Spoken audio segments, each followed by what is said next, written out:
아마 오늘 이영근 집사님이 계셨으면 가장 기뻐하시는 날이었을 겁니다. 가족들이 다 나오셨거든요. 늘 집사님께서 기도하실 때 가족과 함께 예배 드리는 것을 소원하셨습니다. 우리가 다 같이 하나님 나라에서 예배 드리는 그날을 기다리며 주님의 재림을 기다리는 우리 모두가 되길 간절히 바라겠습니다. 아멘.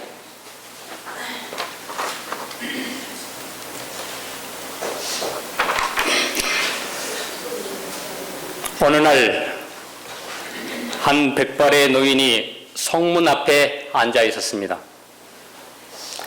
누군가를 애타게 기다리는 듯 성 아래쪽을 계속 바라보고 있었습니다.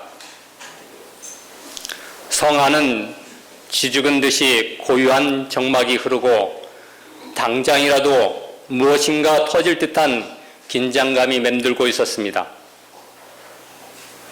그때 저 멀리에서 누군가가 다급히 달려오고 있었습니다.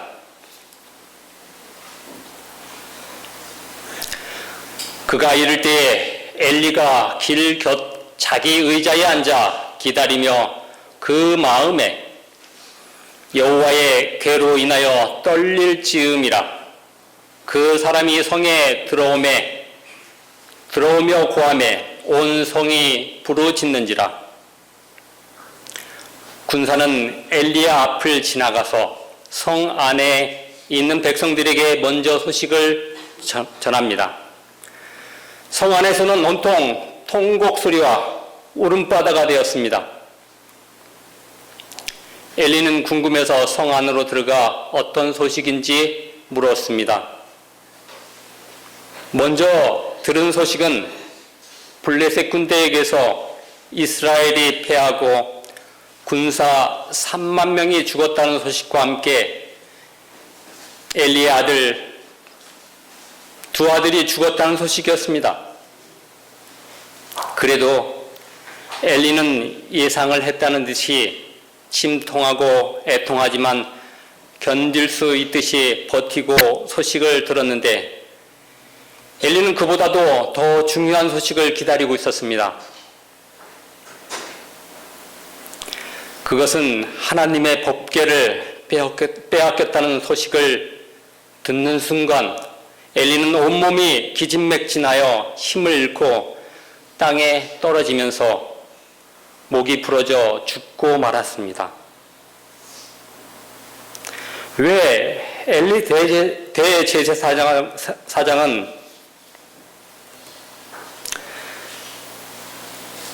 성문 앞에서 기다리면서 그 마음이 여호와의 언약궤로 인하여 떨고 있었을까? 그것은 300여 년 전 법궤가 요단강을 건너 길갈을 지나서 여리고를 점령한 후 지금 그가 거하고 있는 실로의 장막을 치고 한 번도 성막을 떠난 적이 없었습니다.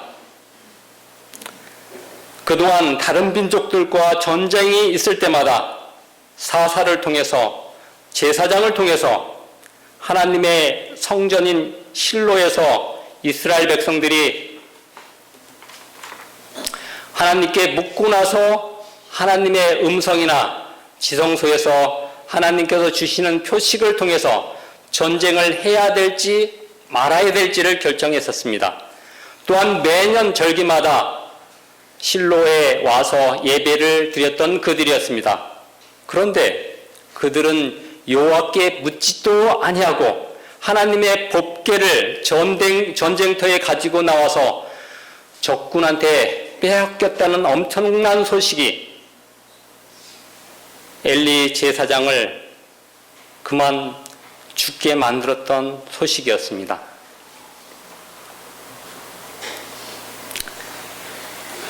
백성이 진으로 돌아오매 이스라엘 장로들이 가로되 여호와께서 어찌하여 우리로 오늘 블레셋 사람 앞에 패하게 하셨는고 여호와의 언약궤로 실로에서 우리에게 가져다가 우리 중에 있게 하여 그것으로 우리 원수들의 손에서 구원하게 하자 하니, 이에 백성이 실로에 보내어 그룹 사이에 계신 만군의 여호와의 언약궤를 거기서 가져왔고, 엘리의 두 아들 홈니와 비누아스는 하나님의 언약궤와 함께 거기 있었더라.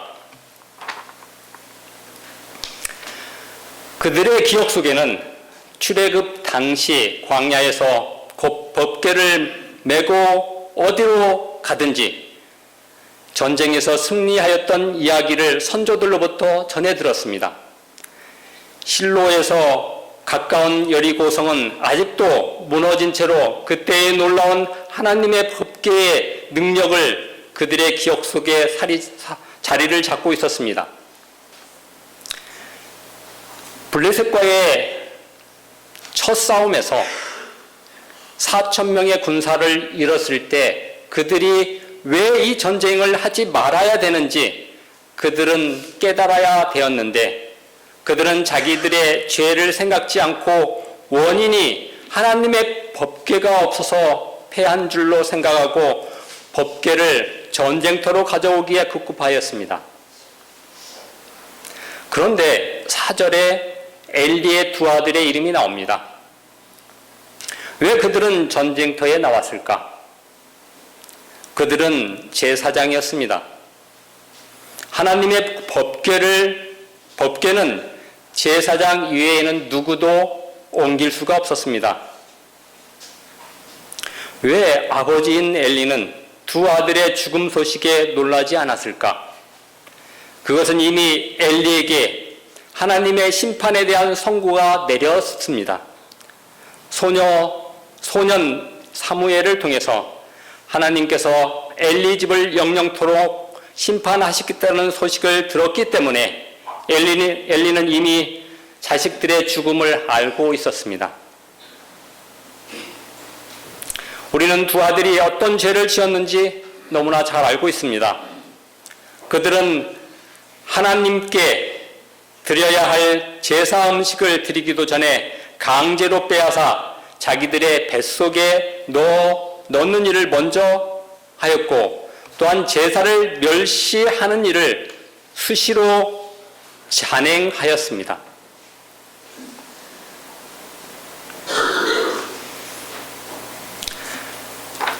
그들의 제약은 빽빽한 구름처럼 하나님의 성령의 임재를 막았습니다. 하나님 앞에서 경거망동하였으며 매음망덕하였습니다. 하나님의 권위가 무시되고 하나님께 대한 예배가 태만히 여김과 멸시를 당했습니다. 그들은 어릴 적부터 성전에서 성막에서 자랐기 때문에, 또한 엘리인 제사장이 아들들이 성막에서 뛰어놀고 장난치고 또한 성막에서 드리는 제사들에 대한 것들의 행사에 대해서 형식적이고 위선적인 것들을 그들이 행하고 있었을 때도 엘리 제사장은 그들의 아들들을 말리지 않고 있었습니다. 그러한 경거망동한 행동 때문에 이러한 일들이 일어나고 말았습니다. 그 법궤가 그들에게 보통 궤짝보다 더 유효한 것이 아무것도 없었다. 그들은 우상을 숭배하는 민족들이 자기들의 신들을 바라보듯이 마치 법궤 자체가 능력과 구원을 가진 것처럼 바라보았다. 그들은 법궤를 넣어둔 율법을 범하였다. 법궤를 숭배하는 그 일이 그들을 형식주의와 위선과 우상 숭배로 인도하였다. 그들의 죄가 그들을 하나님께로부터 분리시켰고, 하나님께서는 회개하고 죄악을 버리기까지는 그들에게 승리를 주실 수 없으셨다. 여러분, 법궤가 궤짝이 되었습니다. 어찌 그럴 수 있단 말입니까? 두 그룹 사이에 임재하고 계신 하나님의 영광이 어디로 가고 괴짝이 되어버렸단 말입니까? 하나님의 영광이 떠난 법궤는 그냥 보통 우리가 물건을 넣어두는 괴짝에 불과한 것입니다. 그렇다면 그들이 성막에서 드렸던 제사와 예배도 헛된 것이었습니까? 그들은 형식주의와 위선과 법궤가 우상숭배로 몰락하고 말았습니다. 법궤 안에 들어있는 하나님의 말씀을 순종하지 않고 가시적인 예배와 다른 민족들이 섬기는 신상처럼 지성소에서 계신 하나님의 임재의 상징인 법궤를 우상처럼 바라보고 믿고 있었던 것입니다. 법궤가 우상이 될 수 있습니까? 그들은 법궤를 우상으로 섬겼습니다.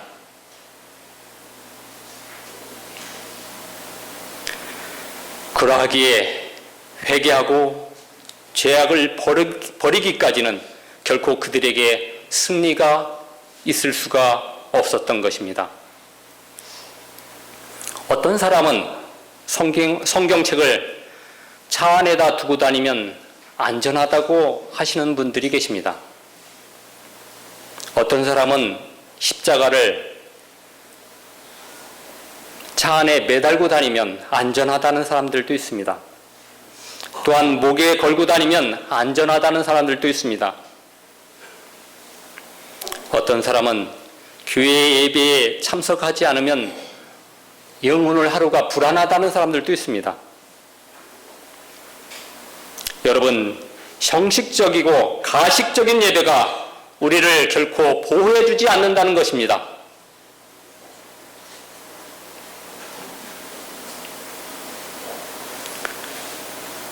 이스라엘 백성들이 바라본 법궤는 블레셋 나라의 백성들이 다곤 신상을 바라보는 것과 동일하였습니다.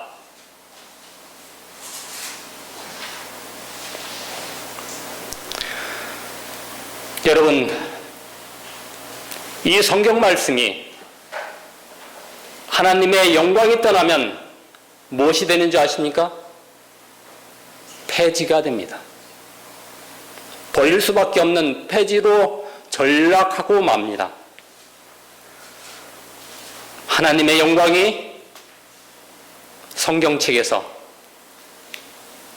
우리의 가정에서, 우리의 교회에서 떠나지 않도록 우리는 늘 하나님을 붙잡아야 됩니다.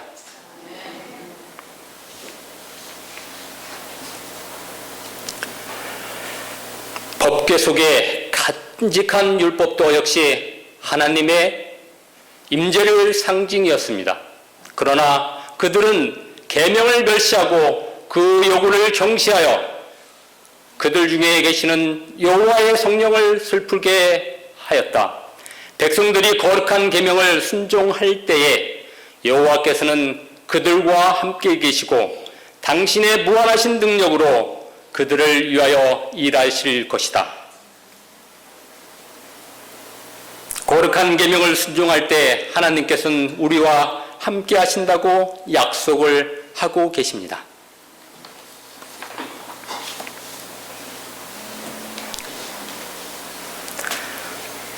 하나님의 영광이 우리와 함께 하시냐는 매우 중요한 일입니다. 하나님께서 태초부터 지금까지 그리고 주님이 다시 오는 날까지 우리와 함께 하시고 계십니다.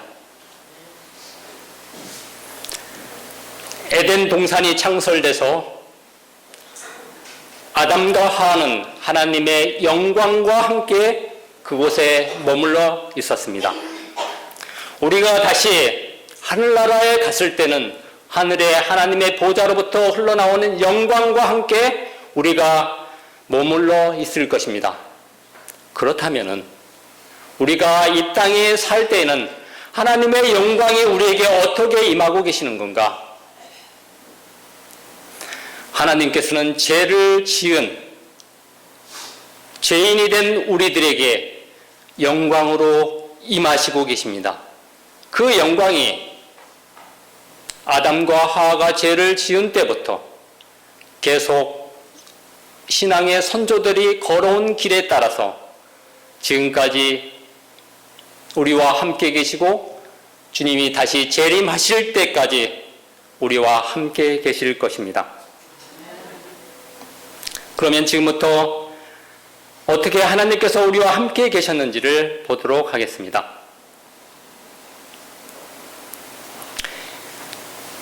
이같이 하나님이 그 사람을 쫓아내시고 에덴 동산 동편에 그룹들과 두루 도는 화영검을 두어 생명나무의 길을 지키게 하시니라. 우리는 보통 이 그림을 보면서 아담과 하와가 도망치듯이 쫓겨나는 듯이 에덴 동산을 나가고 있는 장면들을 생각합니다. 실제로는 이 말씀 속에 어떤 의미가 있는지를 보도록 하겠습니다. 동산 동편에 그룹들과 두루 도는 화영검을 두었다고 말씀하셨는데 그 화영검은 체루빔이라는 영어로 칼 모양의 번쩍거리는 불빛을 이야기합니다. 이 불빛은 이스라엘 백성들이 광야를 갈 때에 불기둥으로 나타났던 칼 모양의 번쩍이는 불과 같은 화영검이었습니다.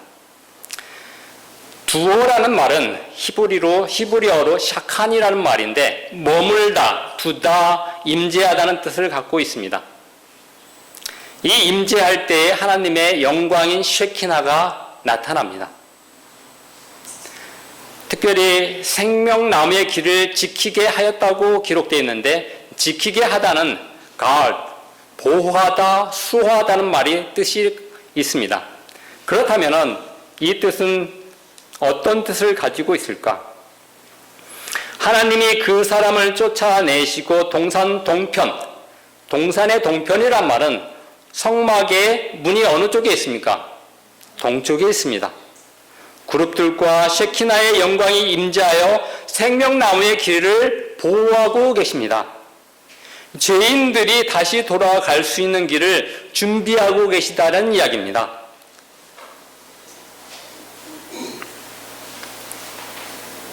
에덴 동편에 하나님과 죄인이 만날 수 있는 장소를 하나님께서는 준비시켜 놓고 계셨습니다. 에덴 동산을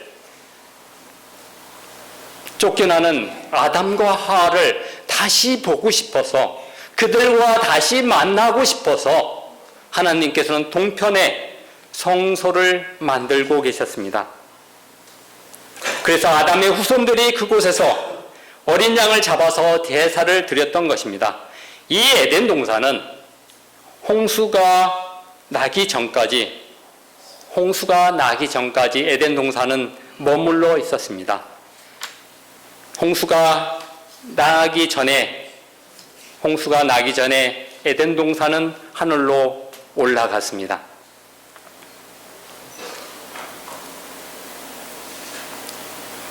이제 홍수 후에 노아에게 나타난 말씀입니다. 내가 내 무지개를 구름 속에 두었나니 이것이 나의 세상과의 언약의 증거니라. 여기서 내가 내 무지개라고 기록되어 있습니다. 내 무지개.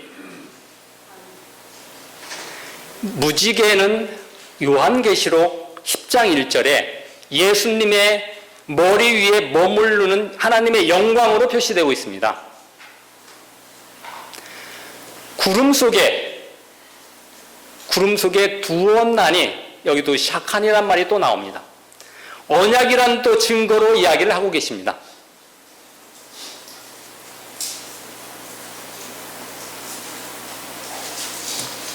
다음에는 호렙산에서 모세에게 나타난 하나님의 영광입니다. 여호와의 사자가 떨기나무 불꽃 가운데서 그에게 나타나시니라. 그가 보니 떨기나무에 불이 붙었으니라. 사라지지 아니하는지라. 쉐키나의 영광이 모세에게 나타났습니다. 모세가 출애굽을 하고 나서 이스라엘 백성과 함께 광야를 거닐 때는 낮에는 구름이 그것을 덮었고 밤이면 불 모양이 있었는데 구름이 머문 곳에 이스라엘 자손이 진을 쳤으니 머무는 곳, 샤칸이란 말이 거기에 또 다시 나오고 있습니다. 낮에는 덥기 때문에 구름 기둥으로 하나님께서 이스라엘 백성을 보호해 주시고 밤에는 사막의 광야가 춥기 때문에 그들을 불 모양의 쉐키나가 이스라엘 백성을 보호해 주었던 것입니다. 이제 솔로몬이 성전을 지었을 때 아까 전에 제가 서두에 말씀드렸던 엘리 제사장의 이야기는 솔로몬이 이전에 있던 사사시대의 이야기입니다. 사사시대 때에 엘리 제사장이 40년 동안 사사로 있을 때의 일이었는데 그때는 하나님의 법궤를 잃어버리는 일이 있어서 하나님의 영광이 떠났다가 다시금 하나님의 성전을 지었을 때, 솔로몬이 성전을 지었을 때 솔로몬 성전에 나타난 하나님의 영광입니다. 솔로몬이 기도를 마침에 불이 하늘에서부터 내려와서 그 본제물과 제물들을 사르고 여호와의 영광이 그 전에 가득하니 쉐키나의 영광이 솔로몬의 성전에 가득히 임하였던 것을 볼 수가 있습니다. 그런데 이제 솔로몬의 성전에서 하나님이 영광이 떠나가는 장면이 에스겔서에 나옵니다. 우리가 지금 교과에서 배우는 장면과 거의 유사한 시대입니다. 586년 유다가 멸망하면서 예루살렘 성이 포위되어서 예루살렘 성전에 있던 하나님의 영광이 떠나가는 장면입니다. 때에 그룹들이 날개를 드는데 바퀴도 그 곁에 있고 이스라엘 하나님의 영광도 그 위에 덮었더니 여호와의 영광이 성읍 중에서부터 올라가서 성읍 동편산에 머물고 하나님의 영광이 이스라엘과 떠나기 싫어서 동편 감람산에 머물면서 예루살렘 성을 바라보는 모습입니다. 이 장면은 예수님이 오셨을 때에 예수님께서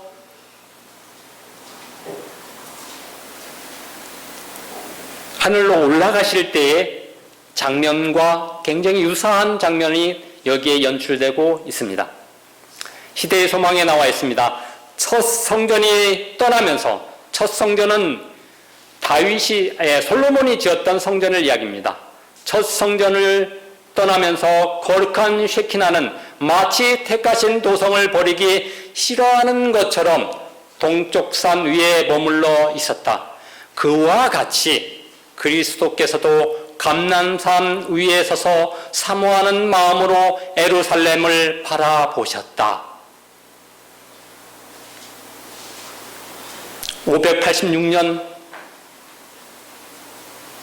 하나님의 쉐키나의 영광이 떠나는 장면과 그 후에 다시 예수님이 이 땅에 오셔서 다시 하늘로 올라가시는 장면이 같이 겹치는 장면이 시대의 소망에 기록되고 있습니다. 다시 유다가 멸망하는 장면에 나와 있던 말씀입니다. 부조와 선지자에 있는 말씀입니다. 하나님의 목적을 분명히 알고 있으면서도 아직 예루살렘에 남아있던 의인들 중에 어떤 이들은 십계명이 기록된 돌비가 들어있는 법궤를 무자비한 자들의 손이 닿지 못하는 곳에 갖다 두기로 결심하고 그 일을 시도하였다. 그들은 슬프고 비통한 마음으로 법궤를 굴 속에 감추었다. 그 법궤는 아직도 찾지 못하고 있습니다. 쉐키나의 영광이 떠나면서 법궤도 사라졌습니다. 바벨론의 침공으로 인해서 법궤를 보호하기 위해서 굴 속에 감추어졌던 보조와 선지자의 기록된 말씀입니다. 이제 예수님이 이 땅에 오셨습니다. 구약에서 하나님의 법궤 안에 들어있던 말씀이 되신 예수 그리스도께서 다시 신약에 들어오면서 이 땅에 육신으로 오신 모양을 요한복음 1장 14절은 기록하고 있습니다. 말씀이 육신이 되어 우리 가운데 거하심에 우리가 그 영광을 보니 아버지의 독생자의 영광이요 은혜와 진리가 충만하더라. 쉐키나의 영광이 이제 말씀이 육신이 돼서 이 땅에 당신의 사랑하는 백성들과 육신으로 만나고 싶어서 예수님께서 육신으로 이 땅에 오셨습니다.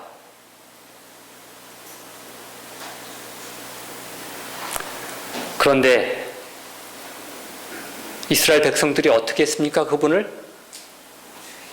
죽였습니다.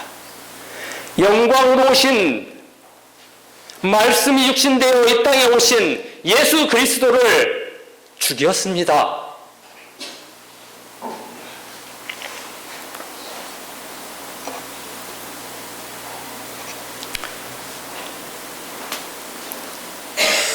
요한이 많은 바리새인과 사두개인이 세례 베푸는 데 오는 것을 보고 이르되 독사의 자식들아 누가 너희를 가르쳐 임박한 진노를 피하라 하더냐. 하나님의 영광이 떠난 사람들에게 집내 요한은 독사의 자식들하고 이야기하고 있습니다. 하나님의 영광이 떠난 사람들은 독사의 자식들이라고 분명히 기록하고 있습니다.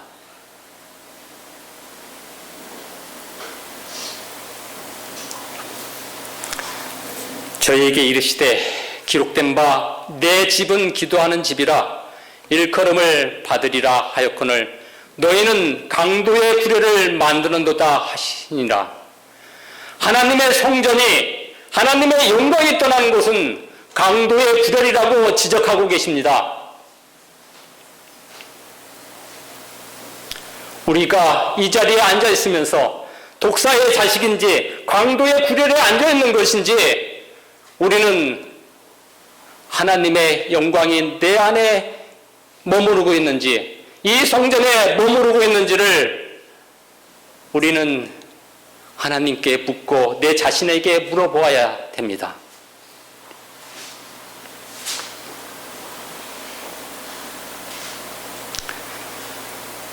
법궤를 빼앗긴 백성들,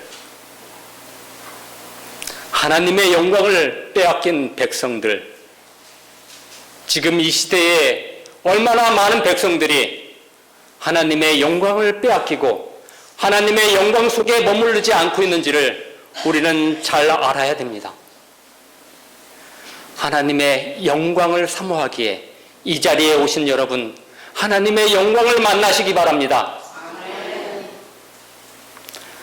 하나님께서는 우리와 함께 하시겠다고 약속하셨습니다.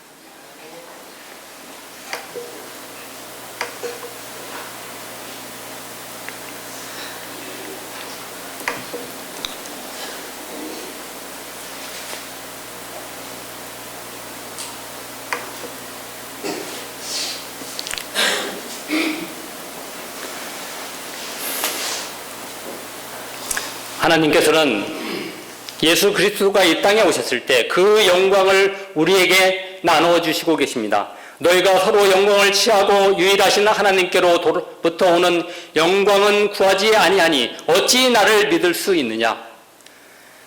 예수 그리스도가 이 땅에 오셨을 때 왜 우리가 영광을 구하지 않은지를 요한복음은 이야기하고 있습니다. 이사야서에 일어나 빛을 발하라. 이는 내 빛이 이르렀고 여호와의 영광이 내 위에 임하였음이라. 빛을 발하라고 이야기를 하고 계십니다.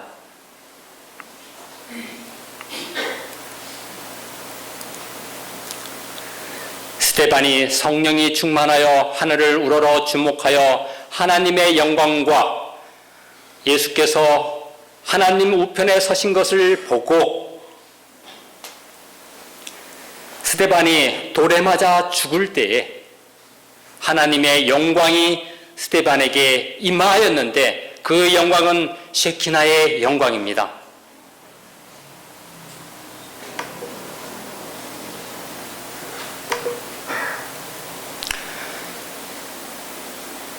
우리가 다 수건을 벗은 얼굴로 거울을 보는 것 같이 주의 영광을 보매 저와 같은 형상으로 화하여 영광으로 영광에 이르니 곧 주의 영으로 말미암으리라. 주님의 영광이 우리에게 영광으로 임하도록 주의 영이 우리를 도와주실 것입니다.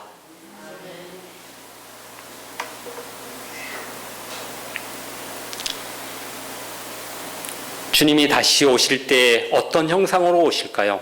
그때에 인자의 징조가 하늘에서 보이겠고 그때에 땅의 모든 적국들이 통곡하며 그들이 인자가 구름을 타고 능력과 큰 영광으로 오는 것을 보리라.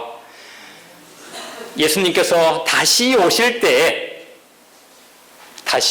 때에 광야에 나타났던 쉐키나의 영광의 구름을 타고 오시는 모습을 다시 재림의 그날에 우리가 볼 수 있을 것입니다.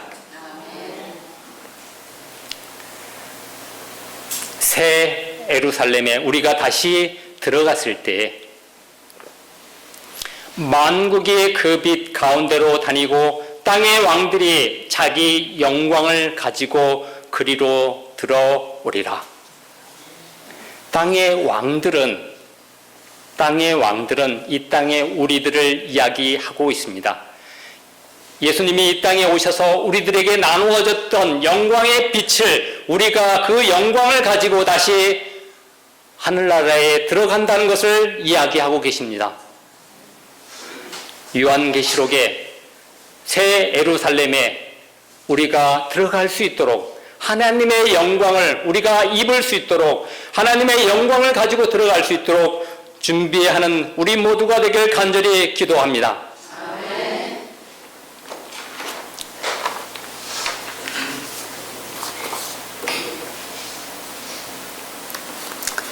이제 제가 하나의 실화를 여러분들에게 읽어드릴 것입니다. 이 일은 실제로 있었던 일이고 이 일은 그곳에 같이 있었던 분이 기록한 글입니다. 잘 들어보시고 이 내용 속에 하나님의 영광이 함께 하시는 것을 보시기를 간절히 바라겠습니다. 이 이야기는 1976년 싱가포르에 있는 원동지혜의 연례총회 때 일입니다. 아침 예배 때 갑자기 한 분이 찾아와서 본인이 순서를 쓰겠다고 하였습니다. 어떤 내용인지 궁금해서 물었더니 본인은 루터교회 목사인데 14년간 루마니아 감옥에서 살았다가 석방되어서 나왔는데 그곳에서 신실한 재림교인 신자들이 있어서 그곳에서 감명받았던 일을 말을 하고 싶다고 해서 순서를 쓰게 되었습니다. 루마니아에 공산주의가 들어오면서 신실한 교인들을 잡아다가 감방에 집어넣었습니다. 우리는 3년간 한 번도 밖을 보지 못하였고 목욕도 할 수 없었습니다. 우리가 있던 강제 수용소 작업장에는 15만 명의 죄수가 있었습니다. 그곳에서는 대수로 공사를 동원되었습니다. 우리는 하루 15시간에서 16시간 동안 노동에 동원되었습니다. 1년에 한 번도 쉬는 날이 없었습니다. 우리는 배도 고팠고 매도 많이 맞았습니다. 이 감옥에는 6명의 재림 신자들이 있었습니다. 이 사람들만이 토요일에 일하지 않겠다고 말하는 유일한 사람이었습니다. 그곳에는 목사도 신부도 있었지만 그들은 일을 지켜야 한다고 이야기는 하였지만 감히 말을 하지는 못했습니다. 안식일 교인들만이 안식일을 지키는 유일한 사람들이었습니다. 그곳에는 달력이 없었기 때문에 우리는 무슨 날인지 무슨 요일인지 모릅니다. 그러나 우리는 어느 날이 토요일인지만은 알 수 있습니다. 왜냐하면 안식일에 작업장에 끌려 나와 재림 신자들이 일하지 않기 때문에 감독관에게 매를 맞아 신음과 울부짖음 소리가 들릴 때에 오늘이 토요일이구나 하고 알았습니다. 감독관들은 재림 신자들을 피투성이가 될 때까지 때렸습니다. 기적으로 사는 사람들. 나는 다니엘서에 기록된 기적으로 사는 사람들을 보았습니다. 다니엘과 세 친구가 바벨론 궁에서 왕의 진미를 먹지 않고서도 얼굴이 환해서 건강했던 것처럼 재림 신자에게 또 그러한 모습을 보았습니다. 우리는 감옥에서 아주 적은 양의 고기를 먹었습니다. 재림 신자들은 국에 육류가 들어가서 기름기가 있으면 먹지 않았습니다. 왜냐하면 고기가 있어야 어느 국인지 아는데 고기는 없고 기름만 떠 있어서 어느 고기로 끓였는지를 알 수가 없었습니다. 그래서 그들은 확신 있게 처신하기 위해 부정한 음식을 대부분 먹지 않았습니다. 그래서 그들은 약간의 잼을 바른 빵만을 먹었습니다. 이것이 그들이 먹고 살아가는 음식이었으며 음식에 고기라도 들어가게 되면 먹지 않았습니다. 우리는 때때로 빵 한 조각으로 일주일을 살 때도 있었습니다. 그런데 재림 신자들은 11조를 엄격하게 드렸습니다. 그들이 감옥에서 얻은 총 수입은 빵 조각뿐이었습니다.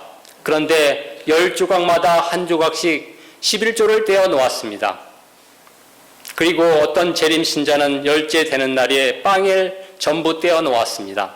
그리고 그것을 누구에게 주는가 하면 자기보다 약한 사람에게 먹이는 것이었습니다. 이런 일들은 제 자신의 눈으로 직접 목격한 사실입니다. 그러던 중 한 번은 한 재림 신자 농부가 저와 같은 감방에 있었는데 그는 교육을 별로 받지 못한 사람이었습니다. 그런데 한 번은 공산당 간부가 오더니 그 사람을 불렀습니다. 여보, 당신은 어린 자녀가 4명이나 되고 처자식이 있는데 여기 와서 있어서 되겠소? 그러니 내가 당신에게 특별한 기회를 한번 줄 테이니 만약 당신이 내가 이 종이 위에 나는 나의 믿음을 포기하고 공산주의 편에 가담할 것입니다 라는 선언하고 사인만 하면 내가 윗분한테 잘 말씀드려서 이곳에서 나가게 해줄 테니 쓰라고 했습니다. 한동안 농부는 마음이 나약해졌습니다. 갑자기 아이들이 보고 싶어졌습니다. 갑자기 집에 가고 싶어졌습니다. 처자식을 먹여 살려야 한다는 아버지의 본능이 살아났습니다. 그는 마음의 괴로움을 느꼈지만 공산당 간부가 부르는 대로 썼습니다. 그리고 주었습니다. 간부는 그것을 받아들고 복도로 걸어 나갔습니다. 그러나 즉시로 농부는 양심의 가책에 사로잡혔습니다. 그는 재빨리 간부의 뒤를 쫓아 나가서 잠깐 좀 다시 와서 달라고 소리쳤습니다. 간부는 괜찮아, 더 이상 쓸 내용이 없다는 것이었습니다. 아닙니다. 제가 거기 몇 자 쓸 것이 있습니다. 아니, 괜찮아, 더 쓰지 않아도 놓아줄 수 있어. 아닙니다. 꼭 내용이 있습니다. 꼭 내용에 쓸 내용이 있습니다. 그래서 다시 종이를 주었습니다. 그러자 그는 이렇게 썼습니다. 나는 이 연약한 순간에 대해서 위에 쓴 말에 대해서 뉘우칩니다. 나는 내 생명이 다하기까지 신실하게 남아있기를 원합니다. 그리스도의 은혜를 의지하여 그분의 계명에 순종할 것입니다. 공상단 간부는 그것을 받아들고 욕을 하고 노발대발하고 찢어버리고 돌아갔습니다. 그런 다음 농부가 뛰어 돌아와서 저는 결코 그 농부가 그렇게 행복해 하는 것을 지금까지 본 적이 없습니다. 그가 돌아와서 내가 오늘 하마터면 깊은 함정에 빠져서 헤어나올 수 없을 뻔했는데 하나님의 은혜로 이 함정에서 나왔다고 그렇게 기뻐하는 모습으로 춤까지 추었습니다. 저는 이제 마지막으로 폴로리아라는 재림 신자에 대해서 말씀드리고 마치겠습니다.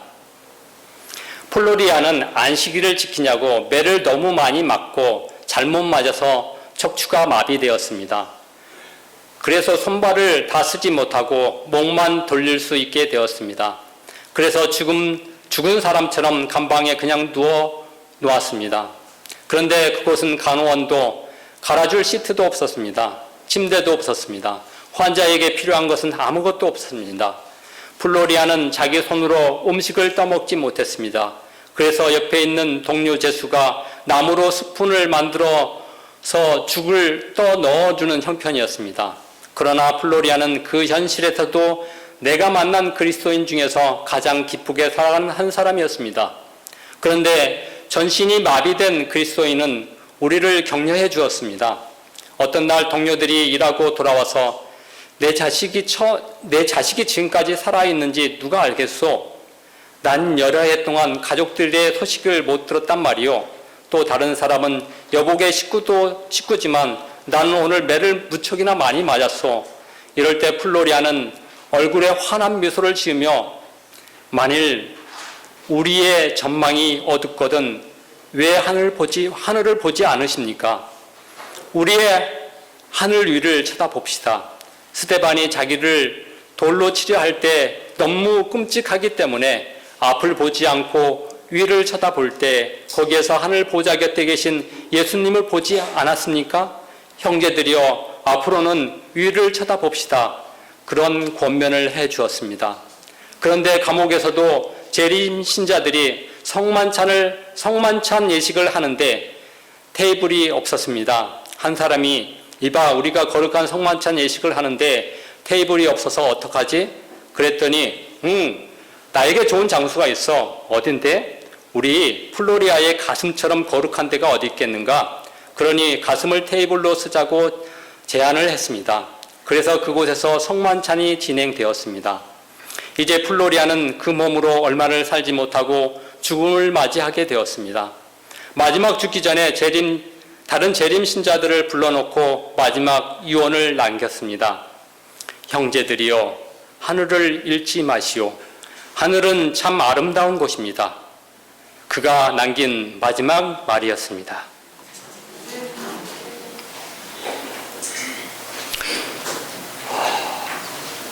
하나님의 영광은 아직도 우리들 곁에, 우리들 가슴 속에 또한 많은 성도들 위에 임하고 계십니다. 우리가 하나님의 영광을 거절하지 않는다면 우리는 하나님과 함께 하늘나라에 갈 때까지 그 영광과 함께 동행하실 것입니다.